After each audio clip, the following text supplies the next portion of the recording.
Olá, esse é o nosso momento com Jesus. Vamos estudar sobre a evolução da alma. Está no livro Depois da Morte, de Leon Denis. Leon Denis viveu no século XIX, contemporâneo de Kardec. E esse assunto eu costumo dizer, e até afirmo sem medo de errar, que ele é pertinente. Quem é que não tem que evoluir? A alma ou o espírito, que são sinônimos, necessariamente tem que buscar a sua evolução. E ao ver desta, a vida não é mais que uma evolução, no tempo e no espaço do espírito. Espírito ou alma são sinônimos. Única realidade permanente. Precisamos e temos necessidade dessa evolução. A matéria, que é o nosso corpo físico, é sua expressão inferior, sua forma variável. O ser por excelência, fonte de todos os seres, é Deus. Deus, que é simultaneamente triplo e uno. Como assim? Deus é essência, substância e vida, em que se resume todo o universo. E nós estamos gravitando dentro do universo. Nessa ocasião, estamos aqui na Terra, nesse planeta abençoado. Mas, necessariamente, sairemos desse corpo e, consequentemente, também do planeta Terra, na ocasião da morte do corpo físico. A alma humana, parcela da grande alma, que é Deus. Por que nós somos parcela? Porque Deus é espírito e nós também somos espíritos. Nós somos centelha divina. É imortal. A alma é imortal. Progride e sobe para o seu autor através de existências numerosas, alternativamente terrestre e espirituais, por um aperfeiçoamento contínuo.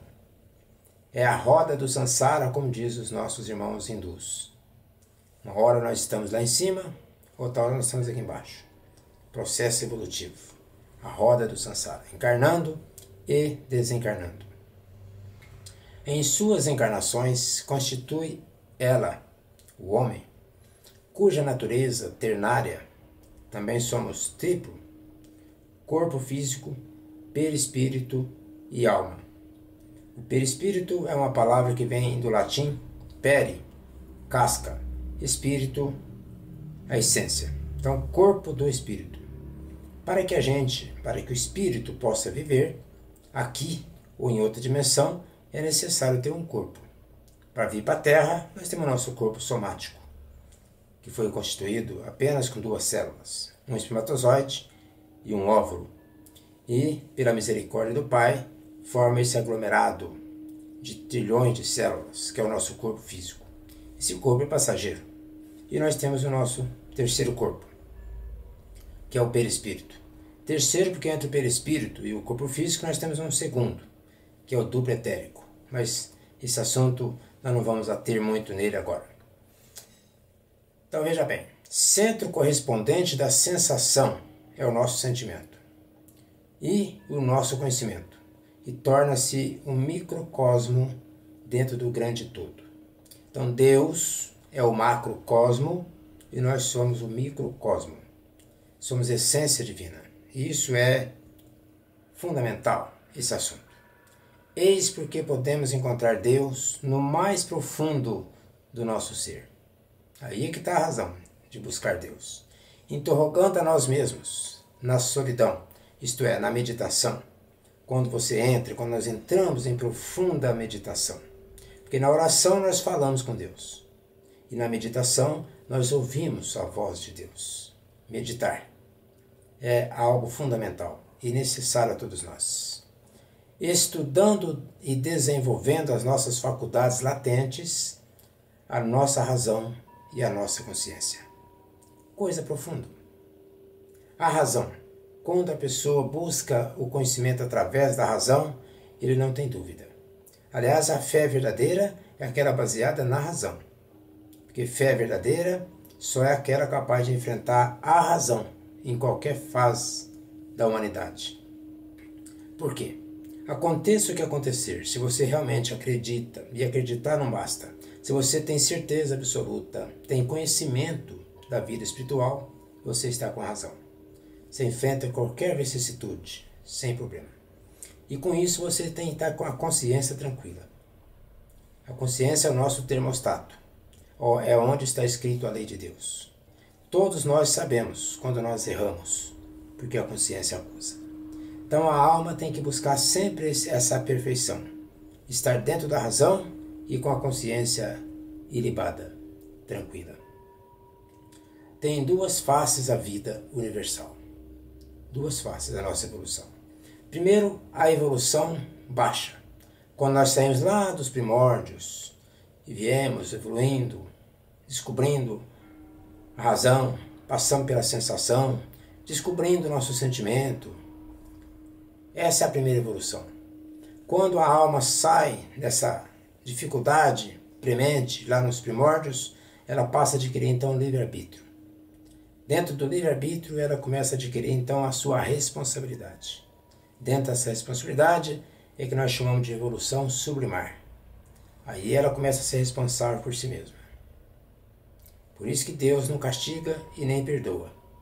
Ele dá a oportunidade para o espírito crescer através do livre-arbítrio.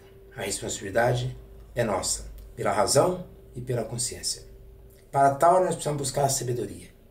Dentro da sabedoria, nós encontramos a força maior, que é o amor. O amor a Deus e o amor ao próximo. O amor universal, que é aquilo que Jesus nos ensinou. Amar sem esperar receber nada em troca. Essa é a evolução que nós precisamos chegar urgentemente. Estamos ávidos, carentes, necessitando mesmo dessa evolução na Terra.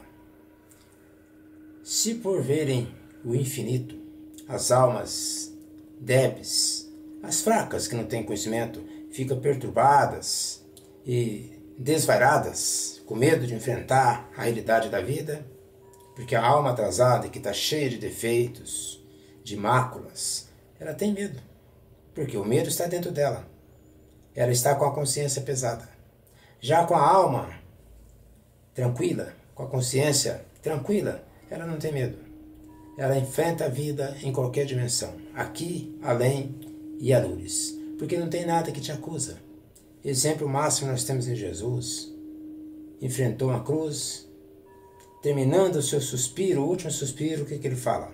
Pai, em vossas mãos entrego o meu espírito. Está tudo consumado. Essas almas, se nós voltarmos um pouco antes de Jesus, Sócrates passou pela morte, bebendo veneno, amando dos seus carrascos, tranquilo, cumpra a sua ordem, eu já cumpri a minha. E assim vai sucessivamente essas grandes almas que passaram pela Terra e que nos deram esse exemplo vivo da certeza dentro da razão e da lógica da vida, que a vida é infindável, eterna. Era o conhecimento das leis superiores, que estas, as almas, vão beber a fé esclarecida, a confiança no futuro, a consolação nos sofrimentos que ela teve, porque ela sabe que o sofrimento foi uma bênção de Deus, para que ela pudesse lapidar, purificar o seu self, ou a alma. Tal conhecimento produz benevolência para com todos, Isso é fundamental, que agita ainda nos círculos inferiores da existência. Vítima das paixões e da ignorância, inspira tolerância para com todas as crenças. Desde os primórdios, a alma busca essa sabedoria. Honrava Brahma na Índia, Osíris em Mênfis, Júpiter na Olímpia, como pálidas imagens da existência de Deus. Isto é, o homem sempre buscou Deus desta ou daquela maneira. Assim é que a verdadeira religião se eleva acima de todas as crenças e a nenhuma maldiz. Verdadeira religião. Qual que é a verdadeira religião? É aquela que busca a essência da verdade e que mais faz homem de bem. O que é um homem de bem? aquele que ama a Deus sobre todas as coisas e ao próximo como a si mesmo na sua essência. Um homem desprendido das coisas materiais, o homem sem ilusão, verdadeiramente espiritualista. Se a religião está fazendo desse homem esse patamar de evolução interior, essa é a verdadeira religião.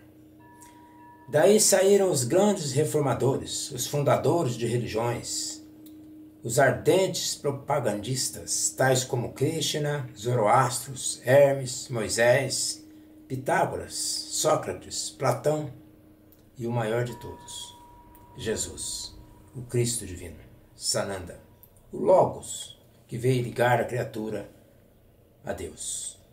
Todos os que têm posto ao alcance das multidões as verdades sublimes que faz sua superioridade, lançaram aos ventos a semente que fecunda as almas, promulgaram a lei moral imutável, sempre e em toda parte semelhante a si mesma.